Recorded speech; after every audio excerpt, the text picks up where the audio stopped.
que se encuentren bien. Gracias a los que se conectan, como siempre, para poder pasar nuestra clase de Civil 2, obligaciones. Bienvenidos, compañeros, los que se han conectado. Vamos a terminar de avanzar el tema 3 y comenzar a avanzar el tema 4. En este tema 4 vamos a avanzar sobre el cumplimiento de las obligaciones. Así que vamos a ver de modo general qué es el cumplimiento. Vamos a revisar los artículos del Código Civil sobre el cumplimiento de las obligaciones. Y en el tema 5 va a ser una continuación del tema 4. En el tema 5 vamos a analizar ya de forma más concreta lo que es la teoría del pago. La última clase que hemos pasado estábamos analizando justamente lo que es el reconocimiento de firmas y rúbricas de los documentos privados. No sé si ustedes recuerdan, compañeros. A ver, una pregunta para quien desea participar. ¿Qué es un documento privado? ¿Qué hemos dicho que es un documento privado? ¿Qué será un documento privado? ¿Quiénes participan? Sí, adelante, Jacob. Un documento privado es cuando dos personas particulares hacen un trato entre sí, en ese en que no participa un funcionario público. Bien, gracias, Jacob. Muy bien, siempre atento. El documento privado, como dice nuestro compañero, o en un documento privado, puede derivarse de un contrato, un documento privado, pero lo importante es que contiene las declaraciones de voluntad de dos o más personas. No siempre pueden ser dos, a veces pueden ser más personas. Por ejemplo, en el caso de los contratos, hay contrato, dice nuestro Código Civil en el artículo 450, hay contrato cuando dos o más personas se ponen de acuerdo y ahí sigue, ¿no? Ese artículo 450 nos da una noción de lo que es una noción, quiere decir, nos da una idea de lo que es un contrato. Entonces, hay contrato cuando dos o más personas se ponen de acuerdo.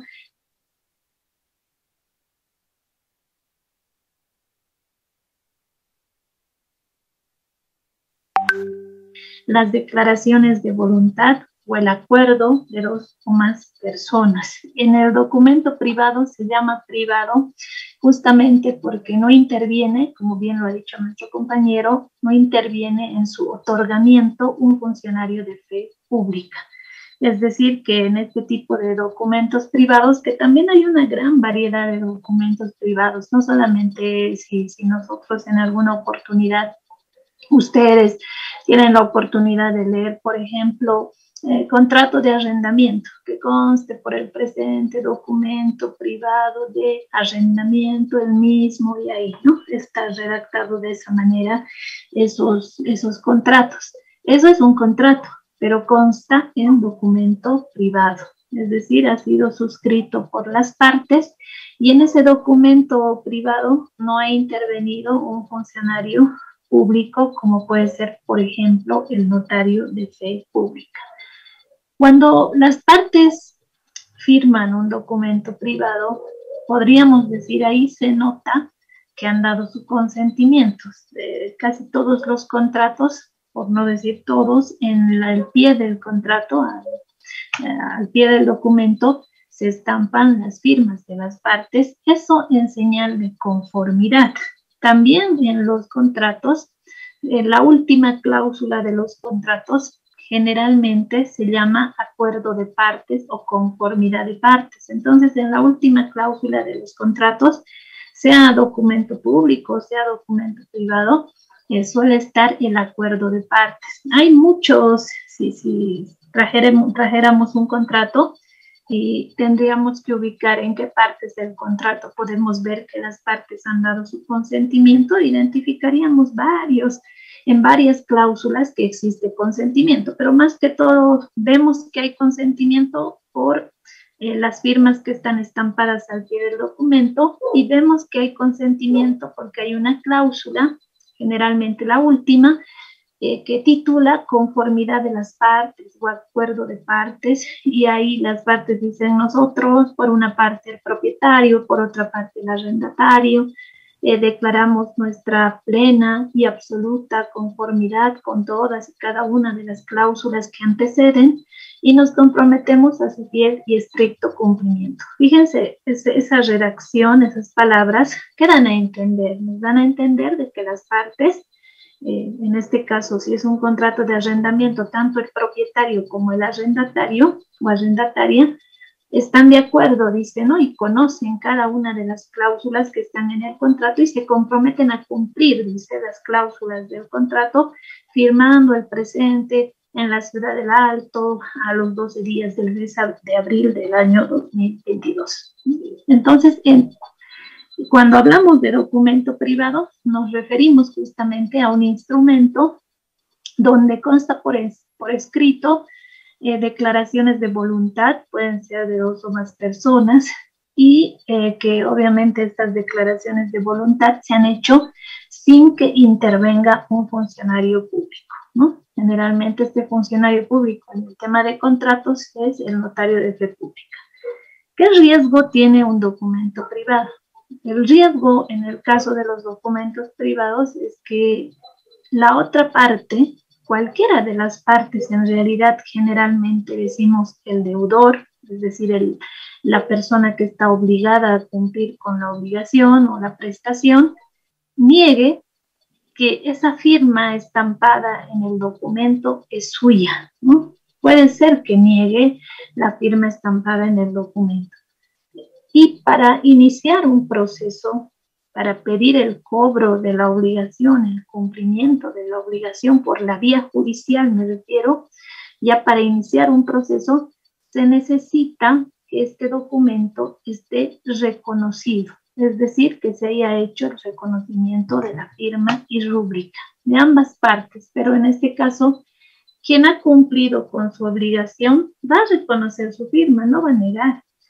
Hay más probabilidades de que la otra parte que ha incumplido con su obligación sea quien niegue que sea la firma la que está estampada en el documento. Entonces, en la última clase decíamos, hay dos caminos o hay dos soluciones para hacer el reconocimiento de firmas y rúbricas. Una es la vía voluntaria.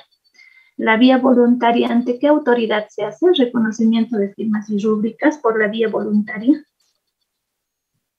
¿Ante qué autoridad se hace? Ante un notario de fe pública, doctora. Ante un notario de fe pública, las partes tienen que acudir al notario y llevar el documento, llevar su cédula de identidad, y ahí el notario les va a hacer llenar un formulario que es un formulario de reconocimiento voluntario de firmas y rúbricas. Generalmente, y lo habíamos dicho, se recomienda que esto se haga apenas nace el contrato, ¿no? O sea, apenas nace el contrato, si las partes lo han hecho en documento privado, lo ideal, y esto será pues una sugerencia que dé el abogado, lo ideal es que las partes acudan ante un notario para hacer el reconocimiento de firmas y rúbricas de forma voluntaria. Cuando nace la obligación, hemos dicho, las partes actúan de buena fe. Hay confianza el uno en el otro.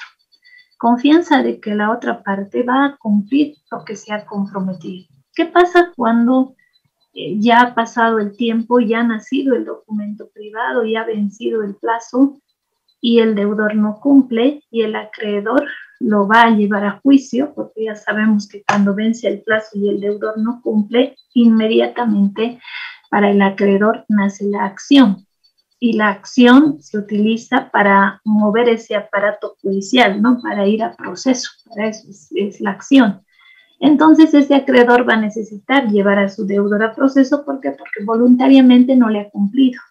Lo primero que tendrá que hacer es ver qué tipo de documento es. Si ese documento o ese contrato lo lleva donde un abogado, el abogado lo mismo va a ver qué tipo de contrato es. Es un contrato, no importando el tipo de contrato, puede ser venta, permuta, donación. Bueno, donación difícil porque la donación es formal, puede ser arrendamiento, antícrisis, lo que sea. Ahí tiene el contrato, el abogado va a revisar y va a decir, han hecho el reconocimiento de firmas y rúbricas de este contrato. Y ahí la persona que busca abogado le contestará si efectivamente se ha hecho o no se ha hecho el reconocimiento de firmas y rúbricas. Si le dice no, ¿Qué es eso? ¿Cómo se hace? Se hace ante notario. ¿No han ido después de firmar este contrato donde un notario no han hecho el reconocimiento de firmas? No, doctor, no hemos hecho. Bueno, entonces, ¿crees que tu deudor quiera ir donde un notario a reconocer su firma? No, no va a querer porque ni siquiera me quiere pagar ni me quiere contestar llamadas. O habría que intentar incluso, ¿no? Decirle al deudor, por ahí una persona de buena fe que sí va a decir, sí, es mi firma, yo no tengo problema, te lo voy y te lo reconozco donde un notario. Porque lo que se está buscando es reconocer la firma y rúbrica, nada más. Todavía no se busca, no se está buscando con este procedimiento, porque si hacemos un reconocimiento de firmas y rúbricas ante notario, en sí no es un proceso eso. ¿Por qué? Porque el notario no emite una resolución. El notario simplemente da fe, ¿no? Y entonces no es un proceso. Acudir ante notario es simplemente un procedimiento. Es un conjunto de pasos que se siguen con determinada finalidad. La finalidad que la otra parte reconozca su firma. Nada más. ¿Qué pasaría si el deudor no quiere? No quiere voluntariamente reconocer la firma y rúbrica. Y justamente ahí venía esta parte que nos faltaba avanzar. Y yo les decía que alternativas, también esto tiene un deudor cuando es citado por un juez, ¿no? A reconocer su firma y rúbrica. O sea, el reconocimiento de firmas y rúbricas se puede hacer por la vía judicial, ¿no? Si ya no se puede hacer por la vía voluntaria es ante notario de fe pública. Lo otro es la vía judicial. La vía judicial siempre queda abierta para hacer el reconocimiento de firmas y rúbricas. Este reconocimiento de firmas y rúbricas por la vía judicial se hace presentando una demanda que se conoce con el nombre se llama demanda preparatoria. Nosotros conocemos como demanda preparatoria, otros dicen demanda preliminar. Cualquiera de esos dos nombres significan lo mismo.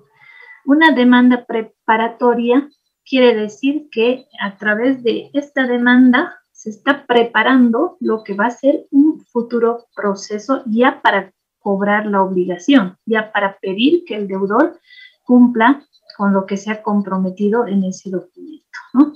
Entonces es demanda preparatoria porque va preparando lo que va a ser una futura demanda, nada más. Otros dicen preliminar porque es lo que antecede a lo que va a ser una demanda principal, que ya va a buscar el cumplimiento de la obligación. Y eso al cliente, por eso les decía yo, tienen que decirle, aclararle muy bien, ¿no? No estamos viendo con esta demanda a que te pague, no estamos viendo con esta demanda a que cumpla la obligación principal.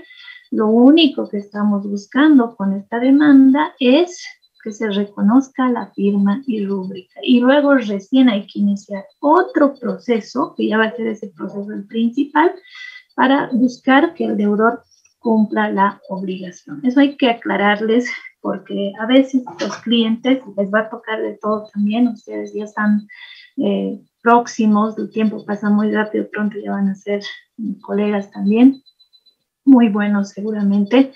Entonces, fíjense que les va a pasar esto, ¿no? Que no va a faltar alguien que les reclame y les diga, ¿por qué no me ha dicho bien claro, doctor? Yo pensé que con esto me iban a pagar. ¿Para qué hemos ido a juicio si solamente había sido para reconocer la firma y rúbrica? Es que la finalidad es esa, si no, no puede ir al juicio. Tiene que hacer el reconocimiento de firmas y rúbricas y la obligación consta en documento privado. ¿Qué alternativas tiene ese deudor? Lo mismo ustedes como abogados tendrán que explicarle. Tienes tres opciones. Te presentas, ¿no? Reconoces tu firma y rúbrica ante el juez. Segundo, no te presentas. Y si no te presentas, el juez va a dar por reconocida la firma y rúbrica en rebeldía, ¿no? Tercera opción, te presentas, te fijas si es tu firma, porque también puede ser que no sea, puede ser, hay tantas personas que falsifican firmas, puede ser, ¿no? Eso puede darse esa posibilidad. Y te niegas, si no es tu firma o piensas que no es tu firma, pues niegas que eso sea tu firma. Esas tres opciones existen, ¿no? En la vía judicial, presentarse y reconocer. El juez va a tomar el juramento a la persona, al demandado en este caso, o a la demandada, y le va a preguntar, le va a mostrar el documento que consta en la demanda preliminar, le va a mostrar y le va a decir, a ver, señor tanto,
rebeldía, es peor no presentar, es mejor hacerlo, ya sea reconociendo o negando, ¿no? Y la tercera opción siempre es negar la firma y rúbrica, porque aquí ya dependerá también de la persona, ¿no? Del cliente. Nosotros como abogados, ¿qué más podemos aconsejar? Quizá a veces el cliente dice, doctor, ¿cómo puedo ganar algo de tiempo? ¿No? ¿Cómo puedo estar ahí ganando unos días, unas semanas? ¿Qué hago? Tal vez el abogado en ese caso, pues tal vez incluso recomiende que niegue la firma, porque esto sí lo retrasa un poco el proceso, la demanda preliminar, ¿no? Porque si el demandado niega la firma y rúbrica, pues ahí tiene que hacerse una pericia caligráfica, o sea, tiene que practicarse una pericia caligráfica para ver si efectivamente, una vez que se haga esta pericia, pues se concluya si es o no es la firma y rúbrica de esta persona que ha negado, ¿no? Como les digo, el interesado o la interesada en que esta obligación se cumpla no va a negar su firma y rúbrica. Si yo soy acreedor, ¿cómo voy a negar mi firma y rúbrica? No lo haría. Quien sí puede negar su firma y rúbrica es el demandado, el deudor, ¿no? El que tiene que cumplir la obligación. Esa persona sí puede negar su firma y rúbrica porque, no sé, no quiere cumplir la obligación, no quiere ser sometido a un proceso. Y este es un paso previo a lo que va a ser un proceso principal. Lógicamente que esto todavía se va a llevar a pericia. Y una vez que se haga la pericia caligráfica, se va a emitir un dictamen pericial, ¿no? Siempre que la pericia es una prueba, es un medio de prueba en materia civil. Aparte de la prueba documental, si ustedes recuerdan, tenemos la prueba testifical, la prueba por indicios y presunciones, la prueba por inspección judicial, la prueba pericial, tenemos la prueba testifical, creo que ya lo he dicho, etcétera, ¿no? Hay varios medios de prueba en materia civil. Este es un medio de prueba, la prueba pericial. En este caso, la prueba pericial concluye cuando los peritos emiten un dictamen, ¿no? Ese dictamen le hacen conocer al juez. Ese dictamen es una conclusión de que una vez que se ha hecho el análisis de la firma, obviamente este demandada va a tener que acudir para que el perito le haga la pericia, le hará firmar varias veces, e incluso le pedirá que demuestre su cédula, ¿no? Y otros documentos donde ha firmado, contrastará con la firma que está en el documento y ahí emitirán. Ellos son expertos, nosotros no, en hacer estas pericias, y este informe es el que le remite al juez de la causa, y el juez tiene que ser el que en base a ese informe ya dicte resolución, ¿no? Ahora, ¿cómo se hace el reconocimiento de firmas y rúbricas cuando se trata de documentos en los cuales han intervenido personas que no saben leer ni escribir o personas que no pueden firmar? Recuerdan que hemos avanzado en los documentos públicos y en los documentos privados en los cuales intervengan personas que no saben o no pueden firmar. Se tienen que cumplir algunos requisitos en esos documentos. Tiene que haber una persona, bueno, la persona que no sabe ni leer ni escribir estampará sus huellas digitales al pie del documento. Después se necesita que una persona firme a ruego y además se necesita la firma de 2 testigos instrumentales. Eso lo habíamos dicho. Incluso en alguna cláusula del documento se puede hacer constar esta circunstancia, ¿no? Eso más. Todo es por proteger el interés patrimonial de esta persona que por no saber o no poder firmar tiene derecho a participar en la suscripción de cualquier tipo de contrato. Ahora, si no se cumple con alguno de estos requisitos, hemos dicho el documento es nulo, es decir, se puede demandar la nulidad de este documento. Cuando se hace el reconocimiento de firma y rúbrica de una persona que no sabe o no puede firmar, si esta persona ha estampado su huella digital, ¿cómo se hace el reconocimiento de firma y rúbrica?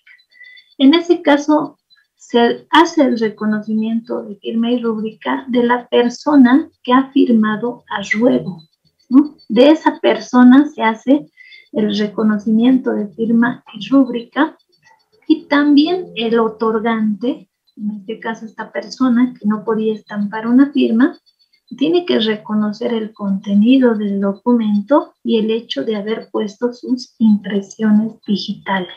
Entonces, si como abogados ustedes demandan, inician una demanda preparatoria, una demanda preliminar, así se le llama, ¿no? Este tipo de demandas donde ustedes buscan el reconocimiento de firmas y rúbricas, pero de una persona que no sabe o no puede firmar, tendrán que demandar o citar como demandados a la persona que ha firmado al ruego y a la misma persona que ha sido la persona que ha puesto sus impresiones digitales. El juez le va a preguntar a la persona que ha firmado al ruego si efectivamente esa firma es suya, ¿no? Imagínense, va a decir, sí, es mi firma. Y luego le va a preguntar a la persona que no sabe ni leer ni escribir o que no podía estampar una firma, le va a preguntar si reconoce el contenido del documento. Usted ha firmado, ha puesto sus huellas digitales en este documento, ¿reconoce usted el contenido de este contrato de arrendamiento o este contrato de venta? Y dirá, ¿no? Y recuerda haber puesto sus impresiones digitales, todo eso le tiene que responder al juez. Entonces ahí dos personas van a ser demandadas, ¿no? Por un lado, la persona que ha firmado el ruego y por otro lado, la persona que no sabe o no puede firmar, pero que de todos modos es parte en ese documento. También debe ser citado, igual debe ser citado o citada. ¿Qué pasaría si la persona que ha firmado un documento privado ha fallecido? Y hay que hacer el reconocimiento de firmas y rúbricas, pero de una persona que ya ha fallecido. En este caso, ¿a quiénes hay que demandar, ¿no? Según nuestro Código Civil, cuando se trata de documentos privados en los cuales ha intervenido una persona, pero que ha fallecido, se tiene que demandar a los herederos de esta persona. Es más complejo, ¿no? Es mucho más complejo porque cuando nosotros decimos que cualquier persona puede cumplir la obligación, un deudor está llamado a cumplir la obligación, pero ¿qué pasa si el deudor fallece? ¿No? ¿Se acuerdan que la última clase, incluso ahora también al principio de la clase lo hemos dicho, que cuando nace un contrato, las partes están actuando de buena fe? Si yo no confiara en el otro contratante, no contrataría con esa persona. Tiene que haber cierto nivel de confianza para contratar con alguien. Tiene que haber cierto nivel de confianza. Pero yo, ¿en qué confío como contratante? Confío en que la otra parte va a cumplir con la obligación a la cual se está comprometiendo. Pero fíjense que confiamos en que habiendo un documento en el cual consta cuál es la obligación de la otra parte, cuáles son mis obligaciones, pues uno está tranquilo porque ya tenemos una prueba. Aún así, no pensamos, y yo creo que, o tal vez otros sí pensarán, pero la mayoría me imagino que no, que la persona con la cual estamos contratando puede llegar a fallecer. También puede pasar esto. ¿Qué pasa si la persona con la cual estamos contratando fallece? Y hemos hecho, mientras estaba viva la persona, un documento privado. Entonces ahí, por ejemplo, hay que hacer el reconocimiento de firmas y rúbricas. Pero esta persona que ha estampado su firma y rúbrica ha muerto. Entonces, ¿a quiénes voy a demandar para hacer el reconocimiento de firmas y rúbricas? Tomando en cuenta también que uno no prevé ese aspecto, uno prevé el hecho de que esta persona va a cumplir o ya tengo antecedentes de la persona, sé que es cumplida, confío en esta persona, pero ¿cómo sabes que la persona además va a estar viva para cumplir personalmente la obligación? Eso no lo sabemos, si no, no habría contratos a largo plazo, ¿no? Creo que existe nomás en nosotros esa No sé si es esa inocencia de pensar que nada malo nos va a pasar a ninguno de los dos contratantes, que los dos vamos a estar bien, vamos a tener salud, vamos a tener vida. Quizá ni lo contemplamos eso, no lo pensamos cuando nace la obligación, eso de que la otra parte puede llegar a fallecer. Si fallece, ¿no? Una señora me contaba un día que se había comprado un terreno, ¿no? A ver, ahí les comento a ustedes, se había comprado un terreno, pero este terreno se lo había comprado hace 15 años, ¿no? Ese terreno que se ha comprado era de una señora que era viuda, ¿no? Su esposo había muerto y ella lo había hecho los papeles de... No es un terreno, en realidad esta señora ha vendido como 20 terrenos, ¿no? En ese lugar donde la señora me contó. Y resulta que la compradora y la vendedora hacen un documento privado de venta de este lote. ¿Por qué? Porque ese lugar todavía no está, creo que la planimetría todavía no está aprobada, ¿no? La planimetría general no está aprobada, pero ya está la gente ahí viviendo. Se compra este terreno, el precio me dice ella que hace como 15 años que ha pagado, esas veces ha pagado $8,000. ¿No? Y me dice, hace 15 años $8,000 era nomás una buena cantidad de dinero. Si ustedes fueran los abogados, hacen ese documento de compra-venta, ¿no? Ese lote de terreno, lo hacen en documento privado. ¿Qué es lo que les recomendarían a la compradora? ¿Qué les recomendarían? Hasta por una cuestión de lógica, no estoy pidiendo una respuesta que sea netamente jurídica, si se la puede dar jurídicamente, bien, pero así por una cuestión hasta de sentido común, si alguien se está comprando un lote de terreno y se está comprando por documento privado, es decir, que su derecho todavía no va a estar registrado en derechos reales, por lo tanto todavía no tiene esa seguridad jurídica, ¿no? De que aparezca otra persona como dueño, no hay nada que le proteja más que ese simple documento. Ese documento, que tiene valor, sí, tiene valor, pero solo es un documento privado. Entonces, ¿qué le aconsejarían? A ver, ¿quién quiere participar? Ahí dice Jenny Karen Carizaya, un recibo. ¿Qué más? A ver, ¿qué más le aconsejaría? Gracias, Jenny. Doctora, buenas noches. Buenas noches, Maxi. Gusto, doctora. ¿Podríamos acompañarle con reconocimiento de firmas, doctora? Ya, un reconocimiento de firmas que hubiera sido bueno. Maribel Condori, respaldo. Juan Bautista, reconocimiento de firmas. Ahí están las participaciones. Más allá de hacer realizar tal vez un testimonio con la minuta de transferencia, poder de hacer en una notaría, realizar el testimonio. Pero como todavía ese lugar no está con la planimetría aprobada, todavía no van a poder registrar, solamente tienen el documento privado, la posibilidad de hacer o venderse por documento privado. Entonces, ¿qué les recomendarías tú, Yesenia? Ahí en ese caso. Aquí dicen un recibo, obviamente tiene el documento incluso tiene el documento privado, sería mucho más específico que un simple recibo, porque a veces en el recibo suelen anotarse datos muy generales. Yo, fulanito de tal, mayor de edad, con cédula de identidad número tanto, declaro haber recibido la suma de $8,000 de la señora tantos por concepto de pago de un lote de terreno. Si ese es el recibo, pues es un documento privado, igual ese recibo. De todos modos, tiene algunas deficiencias porque no dice un lote de terreno, pero no dice ni las características de este terreno, dónde está ubicado, cuánto mide, cuáles son sus colindancias, o sea, no dice nada, no individualiza el bien. Ahora aquí un compañero dice, le aconsejaría que haga, una vez que han firmado el documento privado, se haga el reconocimiento de firmas y rúbricas. Ese es el mejor consejo. Apoyo de testigos e ir por la usucapión, sí. Ariel Ramiro Chipana. Gracias, Ariel. Muy importante lo que dices, porque efectivamente en un futuro se podría haber planteado un proceso de usucapión. Fíjense que en este caso no se ha hecho el reconocimiento de firmas y rúbricas, que como decía un compañero, eso debería haber aconsejado quizá el abogado que ha hecho, y quizá lo ha hecho, tampoco podemos juzgar, quizá lo ha aconsejado, vayan ante notario, hagan el reconocimiento voluntario de firmas, pero las partes no lo han hecho, ¿ya? Solamente existe un documento privado de compra-venta de lote de terreno.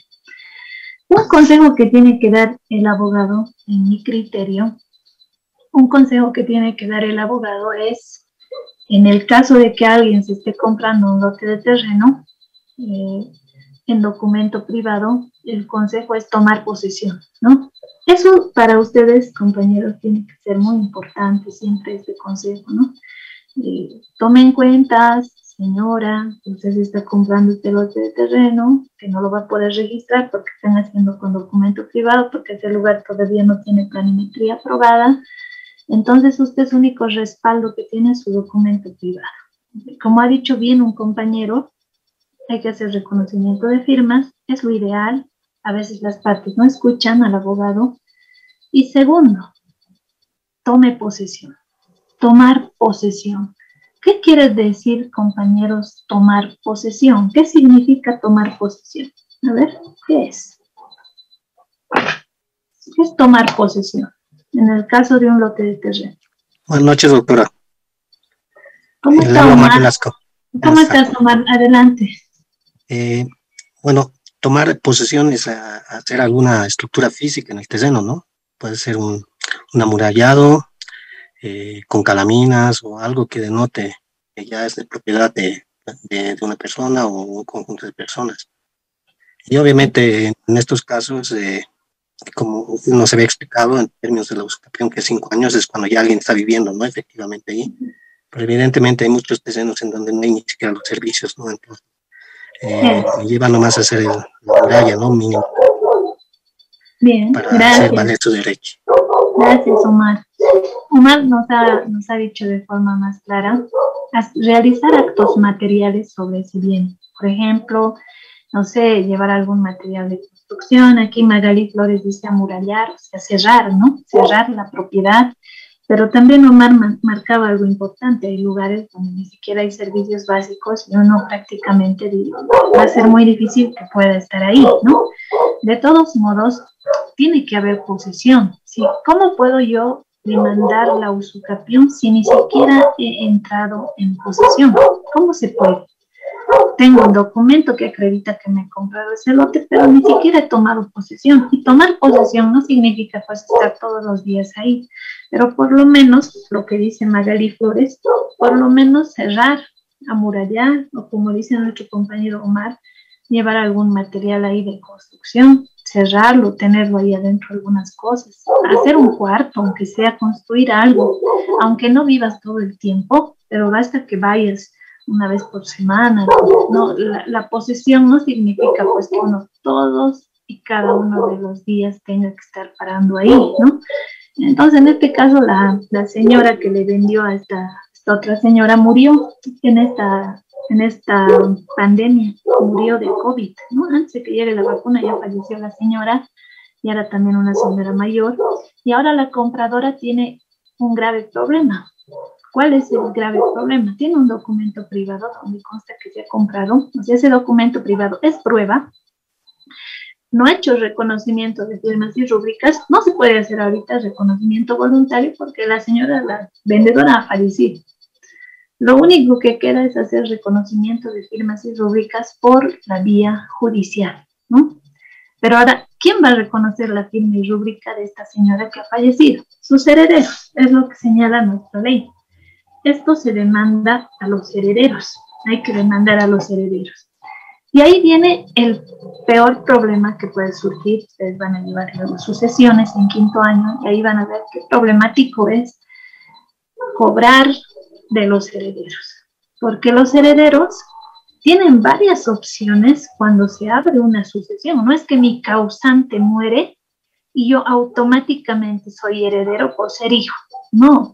No hay una aceptación de herencia, o la calidad de heredero no es directa. No es porque muere el causante, vos eres su heredero, antes te voy a demandar si no me cumples. No. La calidad de heredero tiene que pasar previamente por una aceptación o renuncia de la herencia. O sea, los herederos todavía van a considerar qué hacer.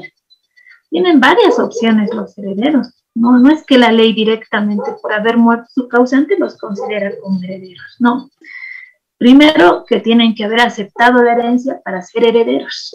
Si no han aceptado la herencia, técnicamente no son herederos y no los podría citar, porque pueden decir, yo no soy heredero, me han citado, pero yo todavía no tengo la calidad de heredero. Sí, mi causante ha fallecido, pero yo estoy viendo qué voy a hacer. Estoy pensando incluso renunciar. Así que yo no tengo por qué reconocer firmas ni nada, porque no he aceptado yo todavía la herencia. Y para aceptar una herencia, en forma pura y simple, que es una forma de aceptar la herencia, son 10 años el plazo. Y para renunciar a una herencia son 10 años también el plazo. ¿Qué pasa si el heredero dice por molestar a la otra parte, como están haciendo en este caso con esta señora? Ha ido a buscar a los herederos y los herederos inicialmente eran 2, ahora ya son 4, porque han aparecido supuestamente un concubino de esta señora, que todavía también el concubino tiene que hacer reconocer su concubinato, ¿no? Porque no es así nomás decir soy concubino y tengo derechos, pero el señor está, un concubino ha aparecido, 2 hijas, ahora ha aparecido un hijo más, había llegado que no se le conocía, pero ahora ya está ahí, un hijo más, y aparece otra persona más, indicando que es el verdadero dueño de ese lugar, ¿no? Todo un problema, porque había estado en juicio con esa señora y así, todo un lío. Entonces, esta señora obviamente tiene que hacer un reconocimiento de firmas y rúbricas por la vía judicial en contra de los herederos. Se citará a los herederos tienen la obligación, si son citados por el juez, de presentarse lo mismo, el mismo procedimiento, sea una medida preliminar o un proceso preliminar de reconocimiento de firmas y rúbricas, solamente que dirigido a los herederos del causante, ¿no? Del que estampó su firma y rúbrica en el documento. El juez los cita a tal día y hora para que se hagan presentes y reconozcan o nieguen la firma del causante o de la causante, que es la persona que ha fallecido. Se presentan los herederos. ¿Qué van a decir? Mirarán el documento y dirán, no sé si es la firma de mi mamá o de mi papá.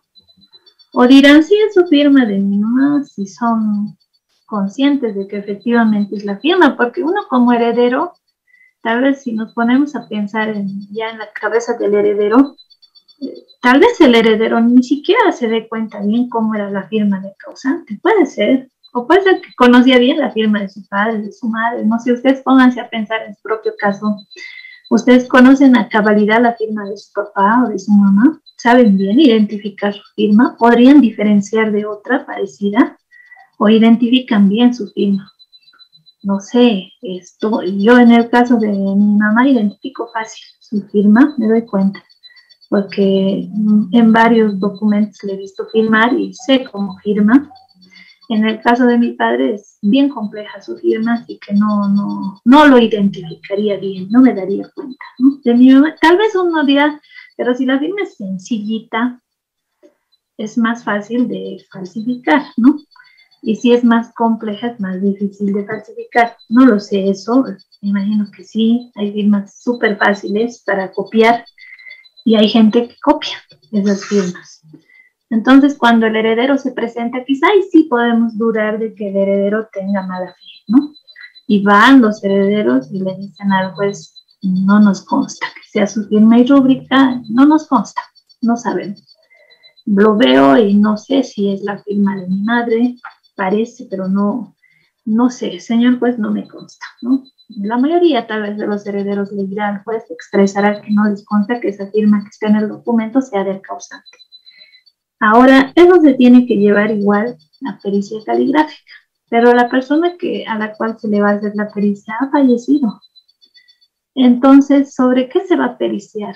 ¿Sobre qué se va a hacer la pericia? Si ustedes fueran abogados, y los herederos obviamente no van a ir a hacer ellos la pericia, porque ellos no son los que han estampado su firma, es la firma del causante. Entonces ustedes como abogados, ¿qué otras pruebas van a pedir para que la pericia se pueda terminar y se pueda concluir a cabalidad? Porque uno tiene que impulsar el proceso. Los herederos no les va a importar a ellos si esto avanza o no avanza. ¿Qué van a pedir?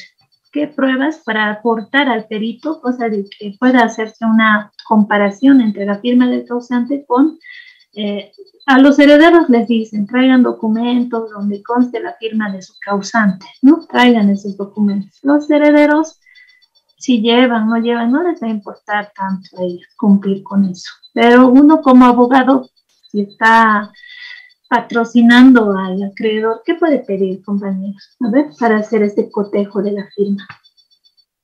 Doctora, la cédula de identidad, una Bien, fotocopia que lo hubiera gracias, gracias Dionisio, nuestra cédula de identidad. Y aparte, ¿qué más podemos pedir del CEGIP? ¿Qué más nos podemos pedir que se nos remita del CEGIP?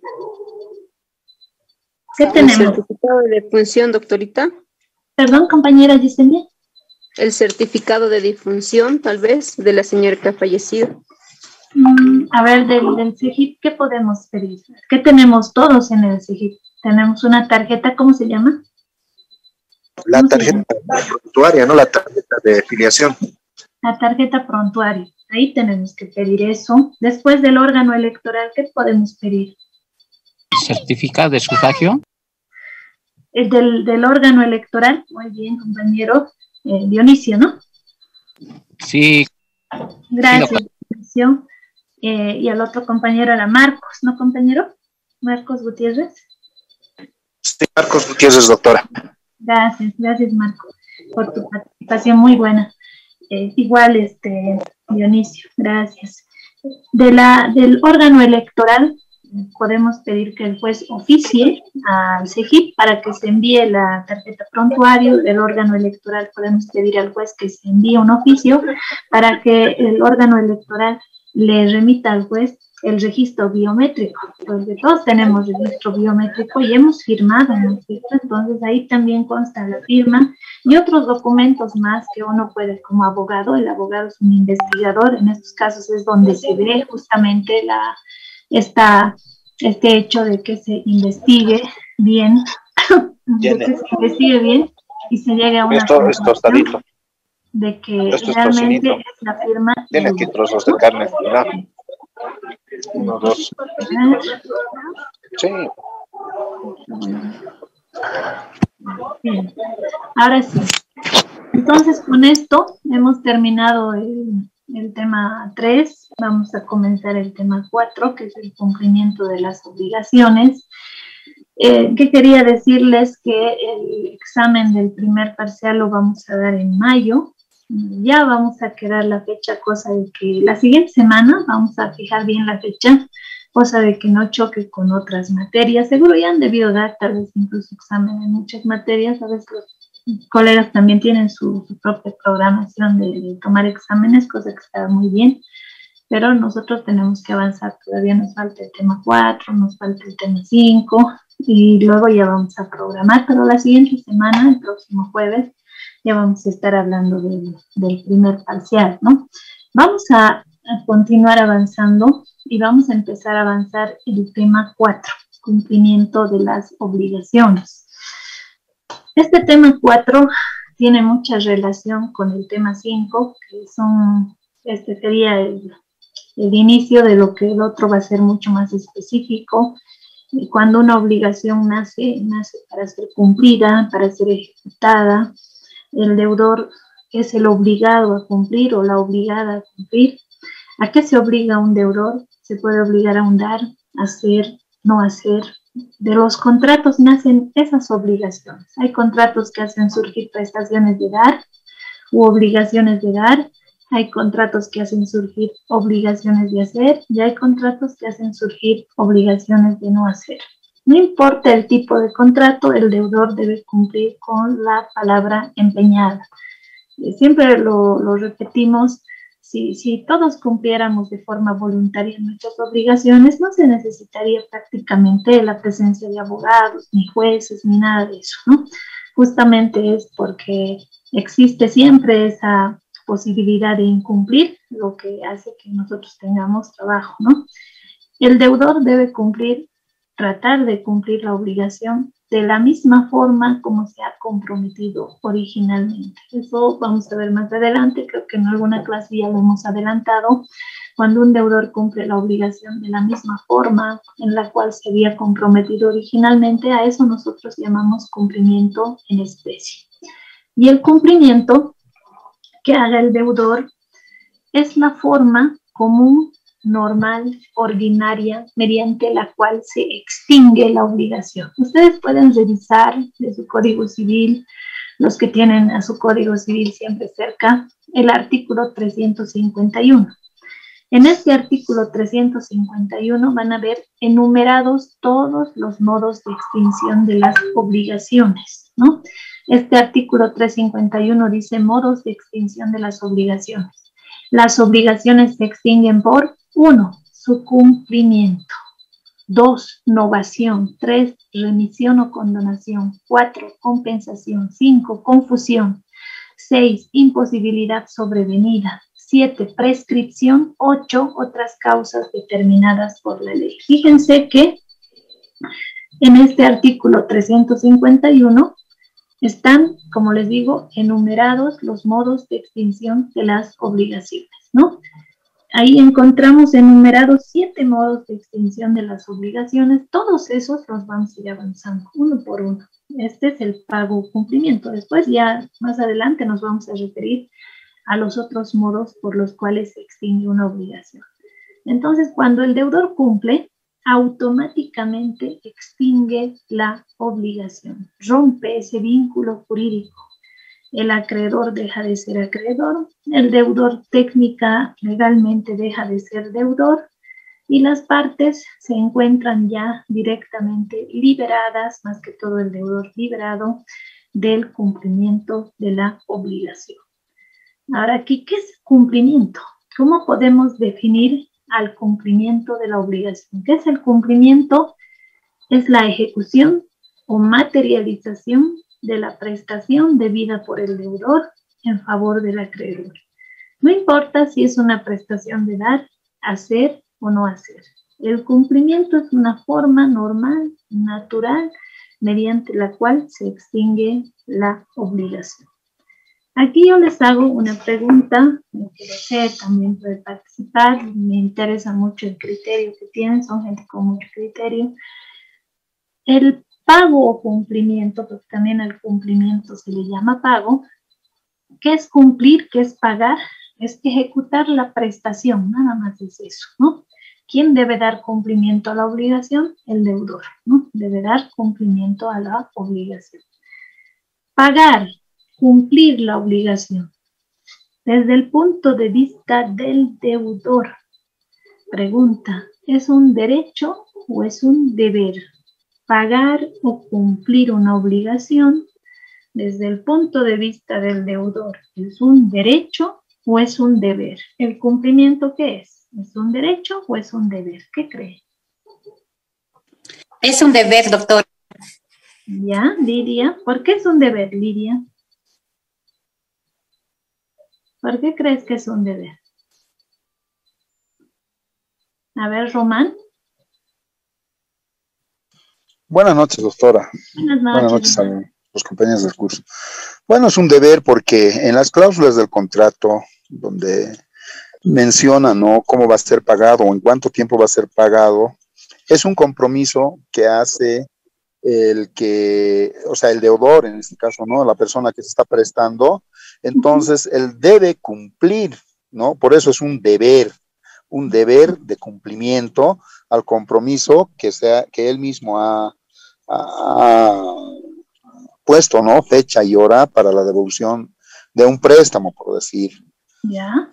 Es por esas razones que es un deber, ¿no? Deber, cumplir con el compromiso que se ha hecho. Gracias, Román. ¿Alguien piensa que el pagar o el cumplir es un derecho del deudor? ¿Habrá un deudor que diga, déjenme pagar, tengo derecho de pagar? O como dicen nuestros compañeros Lidia, Román, es más visto como un deber, como una obligación, por algo el término obligación, ¿no? ¿Alguien piensa que pagar es un derecho también? A ver. ¿Alguien cree que pagar es un derecho, que cumplir también es un derecho? ¿Qué creen ustedes? ¿O solamente el pago o cumplimiento lo podemos ver desde el punto de vista del deber, nada más? Es un deber para el deudor. Obviamente que cumplir la obligación es un deber del deudor, ¿no?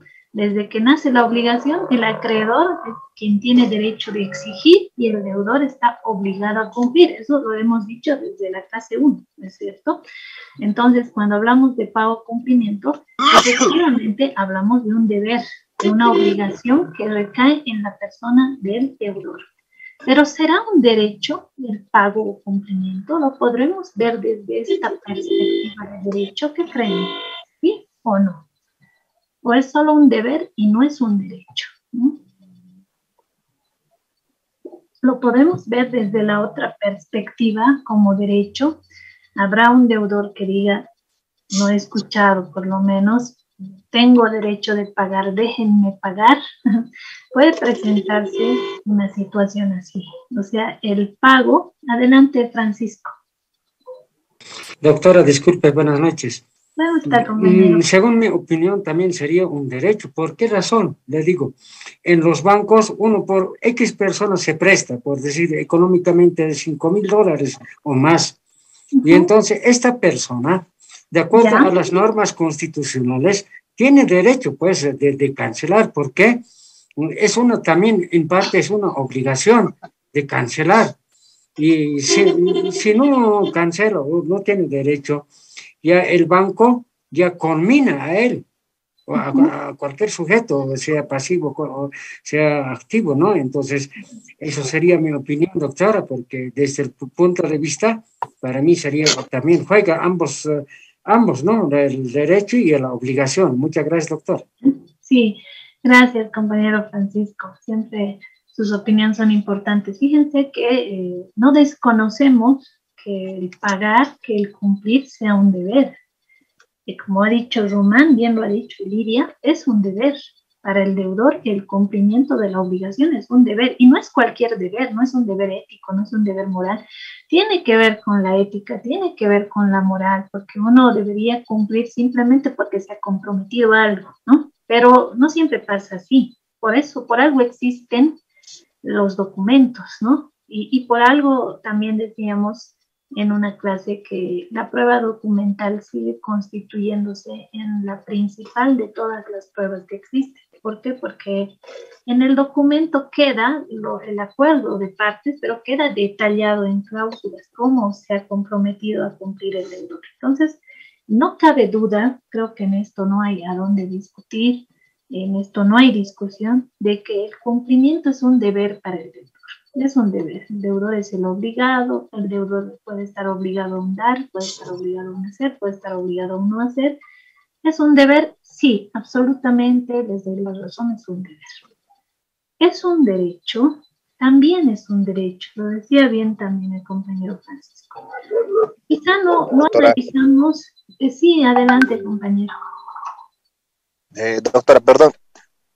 Es un deber evidentemente, pero también yo creo que se constituye en un derecho toda vez de que la persona quiera realizar la liquidación total o adelanto o amortiguar la deuda, doctora. Entonces, en ese caso también se constituiría en un derecho, ¿no?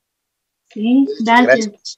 Gracias, Marcos. Muy importante lo que dice, ¿no? También tiene que ver, ambos, tanto Marcos como Francisco, han citado ejemplos de préstamos de dinero, ¿no? Que se hacen con entidades financieras, bancarias, donde efectivamente vemos a deudores que no solamente asumen un deber, asumen una obligación, sino que también, ahí dice Jacob Alejo, mi internet se va cada rato, sí, pasan problemas con el internet, que a veces la señal es muy baja, compañero, no se preocupe.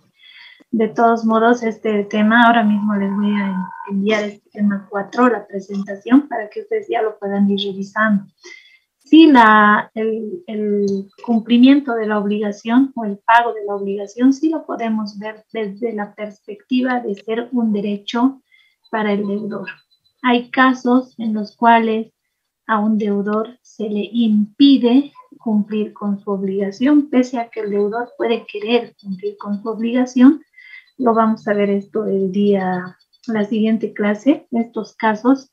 ¿En qué casos el pago o cumplimiento se puede considerar como un derecho? Y bien es cierto que es menos frecuente el escuchar el pago como un derecho, Es más común escuchar que el pago es una obligación, que el pago es un deber, y en eso no hay duda, lo es. Y es menos frecuente, quizá enfáticamente, escuchar a un deudor decir quiero pagar, quiero cumplir. Ser deudor no es fácil. Y no solamente porque ustedes también ya, futuros colegas, se van a poner en los pies de un deudor, tal vez asesorando a un deudor, pero el que no ha vivido esa situación de deber algo, de estar obligado a algo, quizá no lo puede entender del todo, ¿no? No sé si alguien que no ha pasado esa situación, obvio que conociendo la ley puedes defender al deudor, lo puedes hacer, pero más allá de eso, ser deudor, pero así, estar en la piel de quien asume una obligación no es sencillo. Es bien liberador cuando se rompe la obligación. Es liberador porque uno deja de ser deudor o deudora. Entonces esa obligación, ese vínculo jurídico cuando se rompe implica nomás una especie de liberación, porque ahí mucha gente dirá, puedo dormir tranquilo sabiendo que no debo nada por lo pronto, porque tampoco sabemos si en un futuro nos vamos a endeudar, nada está dicho, ¿no? Nada se puede aseverar o dar por sentado todo. Entonces la próxima clase vamos a hablar justamente sobre este punto, vamos a seguir. Ahora les voy a mandar el tema 4 en las diapositivas para que lo tengan sobre el cumplimiento de la obligación. Ya luego vamos a empezar a avanzar con más detalle este tema. Así que les vaya muy bien en el resto de sus clases, todavía les queda mucho hoy y nos vemos la próxima clase. Chao, compañeros.